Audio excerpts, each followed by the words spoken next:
Praise the lord. దోణిను లోతునకు నడిపించి, మనం వాక్యం చూస్తాం లూకాసు వార్త 5వ అధ్యాయం 4వ వచనం. ఎంత లోతుకి అన్నది చెప్పలేదు, ఎంత లోతుకి నడిపించాలన్నది, మనం ఎంత మనస్ఫూర్తిగా ఒడ్డుని వదిలి వచ్చేసామన్న దాని మీద, మన అవసరం ఎంతటిది అన్న దాని మీద ఆధారపడి ఉంది. చేపలు లోతైన నీటిలోనే ఉంటాయి. మన విషయంలో కూడా దేవుని లోతైన జ్ఞానంలోనే మన అవసరాలు తీరేది. మనం దేవుని వాక్యపు లోతుల్లోకి నావను నడిపించాలి. ఇంతకు ముందు వందల సార్లు చదివిన స్ఫురించని ఆత్మీయ అర్థాలు కోకొల్లలుగా తేటగా తెలియడానికి ఆత్మ మార్గం తెరుస్తాడు.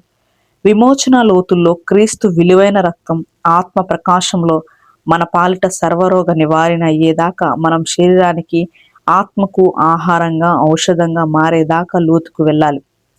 తండ్రి చిత్తం లోతుల్లో దాని శ్రేష్టత, దాని పూర్తి స్వభావము, దాని సర్వ వ్యాపకత, మన పట్ల దాని శ్రద్ధ పూర్తిగా మనకు అర్థమయ్యేంత లోతుకి వెళ్ళాలి.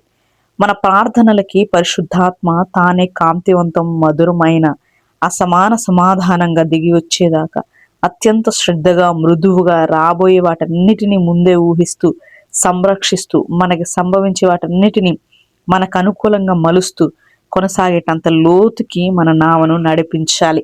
దేవుని సంకల్పపు లోతుల్లోకి, ఆయన రాజ్యం, ఆయన 1000 ఏళ్ల పరిపాలన ఇప్పుడే మనకి అనుభవం అయ్యేలా, కాలాతీతమైన అకాల స్వర్గ సౌఖ్యంలోనికి మానసిక నేత్రం మిరుమిట్లు కొలిపేదాకా, హృదయం రాబోయే వాటిని తలచుకొని మహా ఆనందంతో ఉప్పొంగేదాకా, యేసు ప్రభువు ఆయన మహిమ ఆనందం తేట తెల్లమయ్యేదాకా లోతుకు వెళ్తూ ఉండాలి.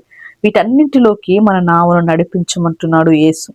మనల్ని అగాధ జలాల లోతుల్ని చేసింది ఆయనే. ఆ జలాల లోతుల్లో మన సామర్థ్యాలను, మన ఆశయాలను దాచి ఉంచాడు.